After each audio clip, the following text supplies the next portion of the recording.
जय श्री कृष्णा। कैसे हैं आप लोग फ्रेंड्स। आज की चर्चा जो होने जा रही है बेहद ही महत्वपूर्ण होने जा रही है। शनि देव जी जो है अपनी अवस्था का परिवर्तन करने जा रहे हैं और इनकी अवस्था का ये परिवर्तन कुछ मामले में आपके लिए सौभाग्यशाली हो सकता है और कुछ मामले में आपके लिए थोड़ा सा अरिष्टकारक भी हो सकता है। ये किन चीज़ों में आपके लिए शुभता उत्पन्न करेंगे और किन चीज़ों में आपके लिए थोड़ी सी निगेटिविटी उत्पन्न करेंगे, क्योंकि देखिए इनका विशेष प्रभाव और आपके राशिपति होते हैं, तो इसके कारण से इनके प्रभाव आपके लिए थोड़े ज़्यादा विशेष हो जाते हैं, क्योंकि ये आपके राशिपति और धनपति भी होते हैं। धनपति होने के कारण ये, क्योंकि आप बलवान अवस्था में होंगे, तो बलवान अवस्था में इनके प्रभाव आपको बहुत ही विशेष प्राप्त होते हुए दिखाई देंगे, क्योंकि ये अब आपको तीन तीन भावों से प्रभाव देते हुए दिखाई देंगे। सबसे पहले शनिदेव एक महत्वपूर्ण ग्रह होते हैं जो कि कर्म के कारक होते हैं और दंड आपको देने का कार्य करते हैं। समाज के उस वर्ग के रक्षक होते हैं जो वर्ग समाज द्वारा सताया गया होता है, यानी कि कमजोर तबका, यानी कि जो निगेटिव हैं, असहाय हैं। इसीलिए देखिए पुरानी कहावत है, जिसका कोई नहीं होता उसका भगवान होता है, यानी शनिदेव महाराज उनकी रक्षा करते हैं। और ये किसी भी राशि का जातक हो, किसी भी लग्न का जातक हो, सीधे प्रभाव इनका इफेक्टिव प्रभाव जो पड़ता है वो कर्म पर पड़ता है। तो आइए जान लेते हैं आपकी राशि के अनुसार इनके प्रभाव आपके लिए किस तरीके से प्राप्त होने वाले हैं। तो जैसा कि हम सभी लोग जानते हैं, कोई भी ग्रह, देखिए कोई भी ग्रह जब वक्र अवस्था में आता है तो उसके बलों में विशेष वृद्धि हो जाती है, बहुत ज़्यादा वृद्धि हो जाती है। 3 गुना उसका प्रभाव बढ़ जाता है, जिसके प्रभाव से वो 3 भावों से अपने प्रभाव देना प्रारंभ कर देता है। तो इसके लिए देखिए पहले तो ये जान लेते हैं कि यदि आपकी लग्न में 10 नंबर बना हुआ है तो ये राशिफल आपके लिए। यदि कुंडली में कहीं भी चंद्रमा के साथ 10 नंबर बना हुआ है तो ये राशिफल आपके लिए। कुंडली ना होने की स्थिति में आप इसे नाम राशि से भी देख सकते हैं। यदि अभी तक आपने अपने इस चैनल को सब्सक्राइब नहीं किया है तो प्लीज़ सब्सक्राइब कर लीजिए, वीडियो को लाइक कर दीजिए, चैनल को शेयर कर दीजिए। इससे होगा क्या कि हमारे आने वाले हर वीडियो की नोटिफिकेशन मिल सकेगी आपको सबसे पहले। एक प्यारा सा कमेंट करना बिल्कुल ना भूलें। कमेंट से हमें बहुत मोटिवेशन मिलता है, हौसला मिलता है और ये पता चलता है कि आप और क्या जानना चाहते हैं। तो देखिए शनि देव आपके राशिपति और धनपति होकर बैठे हुए हैं आपके कर्म स्थान में, पराक्रम भाव में। तो ये पराक्रम क्या होता है? पराक्रम वो होता है जो आप अपने कार्यों को करने के लिए, यानी जो आप नित्य प्रति बाहुबल दिखाते हैं, उत्साह दिखाते हैं, परिश्रम करते हैं, दिन रात जी तोड़ मेहनत करते हैं, उस मेहनत को दिखाता है ये भाव। अब यहाँ पर जब कोई इस प्रकार का ग्रह आ जाता है, जैसे कि समझ लीजिए शनिदेव हैं, राहु देव हैं, मंगल देव हैं, ये सभी ग्रह यहाँ पर बहुत ही ज़्यादा अच्छे प्रभाव देते हुए देखे जाते हैं, क्योंकि ये बल के का ग्रह होते हैं, ये पराक्रम के ग्रह होते हैं। और पराक्रम में जाकर जब इनको अपने लिए अनुकूल ऊर्जा प्राप्त होती है तो इनके प्रभावों में विशेष शुभता आ जाती है, दृढ़ता आ जाती है। तो यह प्रभाव यहाँ से शनि देव के, क्योंकि जब भी कोई ग्रह वक्री होता है उसका प्रभाव जो होता है एक भाव आगे और एक भाव पीछे से मिलना प्रारंभ हो जाता है।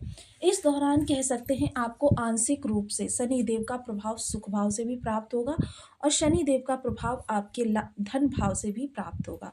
तो धन के लिए देखिए, वाणी के लिए तो थोड़ा सा आपको संयम की आवश्यकता रहेगी, क्योंकि शनि देव का प्रभाव जो होता है वाणी को कठोर बनाता है, सत्यवादिता प्रिय बनाता है। और आजकल के इस भौतिक युग में अगर आप सत्य बोलने वाले हैं, धर्मनिष्ठ हैं, तो फिर समझ लीजिए कि आपके कार्य 90% तक बिगड़ने वाले हैं। इन सभी चीज़ों में नियंत्रण की आवश्यकता होती है। आपके भोजन के प्रति देखिए थोड़ी सी अरुचि भी उत्पन्न हो सकती है। उधर में आपके कह सकते हैं कि देखिए भक्ष्य भक्ष्य का तो विशेष ध्यान रखें। कुल मिलाकर इस दौरान यही कहा जा सकता है कि सात्विक चीज़ों का ही सेवन करें। धन संचयन के लिए शनिदेव से उत्तम कोई नहीं हो सकता। और देखिए राशिपति जब धनपति भी हो या फिर राशिपति धन भाव में का प्रभाव दे रहा हो, तो फिर आपके लिए इससे सुंदर कोई दूसरा योग बन ही नहीं सकता।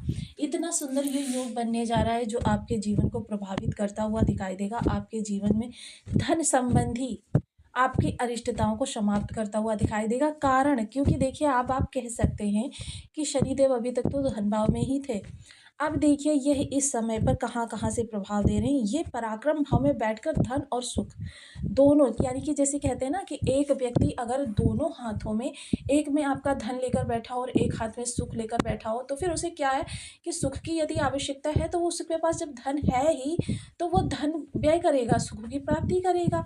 और यहाँ पर शनि देव के सुखों की अगर चर्चा करें तो शनि देव का सुख जो होता है, जो आपको अंदर से सुख देता है, बाहरी भौतिक सुख नहीं होता।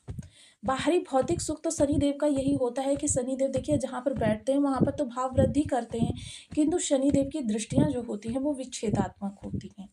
अब ये भाव वृद्धि करेंगे पराक्रम भाव की, तो इस समय भाव वृद्धि करने के कारण, हालांकि देखिए यह समय जो है अभी वर्तमान समय शनि और राहु का संबंध, यह प्रत्येक राशि के जातकों को बहुत ज़्यादा परेशान किए हुए, इतना ज़्यादा परेशान किए हो वे है विशेषकर कर्म से संबंधित। इसमें कोई दो राय नहीं है कि मतलब व्यक्ति के कर्म में जो स्थिति चल रही थी, अच्छी खासी स्थिति चल रही थी, अब उस स्थिति में काफ़ी डामाडोल स्थिति आ गई है। कर्म में आपके धन की इनकम में काफ़ी ज़्यादा कटौती हुई है, धन आपका काफ़ी हद तक कमज़ोर हुआ है। चीज़ों को इस दौरान कह सकते हैं कि आपके लिए बहुत ही विषमतापूर्ण उत्पन्न हो रही हैं चीज़ें, कि कर्म से संबंधित, क्योंकि पराक्रम भाव में आ गए हैं तो पराक्रम संबंधी आपके लिए समस्याएं उत्पन्न हो रही हैं। ये आपके लिए 49 डेज़ का समय काल जो था वह काफ़ी कष्टप्रद होने जा रहा है। अभी इसके प्रभावों में और विशेष वृद्धि होती हुई दिखाई देगी। हालांकि देखिए शनि और राहु के बीच की दूरी बढ़ रही है, किंतु इनकी डिग्री जो है समकक्ष है। डिग्री समकक्ष होने का कारण क्या है कि देखिए दोनों ही इस समय बाल्यावस्था में हैं, क्योंकि देखिए हम सभी लोग जानते हैं कि राहु जो है वक्री अवस्था में गोचर करते हैं, और वक्री होने के कारण क्या है, ये 30 अंश से प्रवेश करते हैं, यानी ये मृतावस्था से किसी भाव में प्रवेश करते हैं।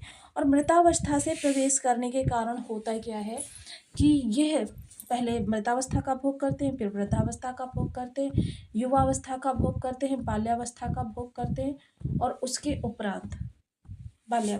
तो अब शनि ने इस भाव में प्रवेश किया है, 0 से प्रवेश किया है, तो क्या है कि दोनों ही ग्रहों की डिग्री समान होने के कारण दोनों ही एक दूसरे को काफ़ी ज़्यादा प्रभावित कर रहे हैं।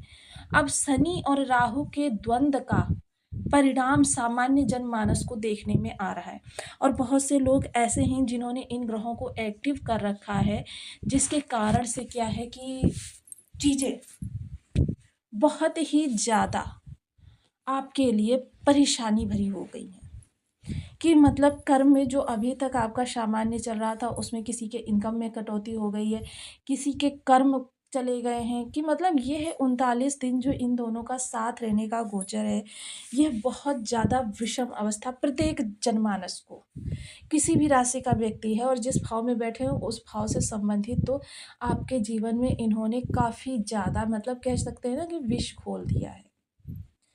तो यहाँ पर आपके लिए इस दौरान देखिए सुख का जब प्रभाव प्राप्त होगा तो ये आपके लिए आंशिक ढैया का भी निर्माण करेगा। आंशिक ढैया, ढैया के बारे में हम सभी लोग जानते हैं कि ढैया जो होती है वो 7.5 का ही प्रारूप होती है। हालांकि ये आपकी अर्धकंटक ढैया होगी, लेकिन फिर भी आपको परेशान करने के लिए पर्याप्त होगी। अब जाहिर सी बात है देखिए पराक्रम को में ये बैठे हुए हैं, और पराक्रम के बाद में जब ये सुख पर विशेष, क्योंकि पराक्रम इनके हाथ में है, और जब पराक्रम अगर आपका थोड़ा सा भी इधर उधर हुआ तो उसका सीधा प्रभाव सुखों में देखने में आएगा। माता के स्वास्थ्य में इस समय पर आपके दिक्कत उत्पन्न हो सकती है, घर से एक विशेष दूरी बन सकती है, या घर के सदस्यों से आपका एक कह सकते हैं कि मतलब आपके घर के सदस्यों के अलगाव की स्थिति उत्पन्न हो सकती है, कि मतलब आंतरिक दूरी, कि आप हैं तो साथ में, लेकिन आपको घर का जैसा माहौल नहीं लग रहा, घर से एक विशेष प्रकार की आपकी दूरी बनी हुई है। तो ये चीज़ें होंगी जो आपको आगामी 12 जुलाई से प्रभावित करती हुई दिखाई देंगी, और आपके जीवन में समस्याओं का प्रादुर्भाव करती हुई दिखाई देंगी। यह चीज़ें आपको बहुत ज़्यादा विचलित करती हुई दिखाई देंगी, बहुत ज़्यादा प्रभावित करती हुई दिखाई देंगी। हालांकि सौभाग्य के लिए अगर कहें तो सौभाग्य आपका बढ़ेगा, क्योंकि उस समय पर शनि इस भाव में अकेले होंगे, स्वतंत्र प्रभाव दे रहे होंगे। तो क्या है कि आपके लिए क्या है, ये शापित दोष नाम से ही शापित है।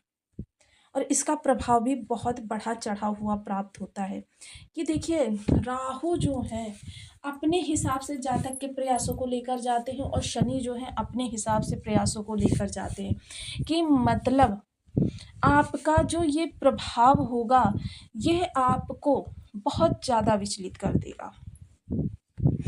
तो इसके लिए देखिए कुछ विशेष उपाय करने की आवश्यकता है। हालांकि देखिए बहुत से लोगों ने शनि को अपने काफ़ी मजबूत कर रखा होगा, लेकिन शनि राहु दोनों ही महत्वपूर्ण ग्रह हैं।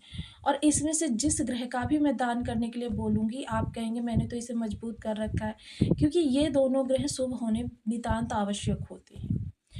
अब देखिए, जो भी ग्रह आपके लिए बर्थ चार्ट में बहुत ज़्यादा विषम प्रभाव लेकर आ रहा हो, उससे संबंधित चीज़ों का आप दान करना प्रारंभ कर दीजिए। सपोज कीजिए शनि की चीज़ों का, तो आप शनि की चीज़ों में सरसों का तेल ले सकते हैं, लोहे की चीज़ें ले सकते हैं, काला कपड़ा ले सकते हैं, काले उड़द ले सकते हैं, काला सुरमा ले सकते हैं। राहु की चीज़ों के लिए देखिए ब्राउन कलर की चीज़ें ले सकते हैं आप, ब्राउन कलर की चीज़ें ले सकते हैं, या फिर राहु के लिए आप काला धागा भी ले सकते हैं, राहु के लिए नीला कपड़ा भी आप ले सकते हैं। तो मतलब ये सारी चीज़ें आपको किसी भी ज़रूरतमंद को दान करनी। ज़रूरतमंद भी ऐसा होना चाहिए कि देखिए, शास्त्रों में दान देने का एक विधान है कि दान ऐसे व्यक्ति को देना चाहिए कि जिससे आप किसी भी तरीके से उसकी वसूली ना कर सकें। यानी कि उससे कोई कार्य करवाना बदले में, या फिर आपके घर में जो मजदूर लगे हैं उनसे कार्य करवाना और उनको बदले में ये दान के तौर पर चीज़ें देना, ये चीज़ें आपके लिए प्रभावी नहीं होंगी। अतिरिक्त इसके आपको देखिए शनिवार के दिन एक तिल के तेल का दीपक, एक घृत का दीपक। घृत का दीपक जो जलाना है वो 9 बजे के बाद जलाना है, और तिल का दीपक जो जलाना है वो प्रदोष वेला में जलाना है। ये दोनों ही दीपक आपको पीपल वृक्ष पर जलाने हैं, जिससे कि आपके अरिष्टों में कमी होती हुई देखी जा सके।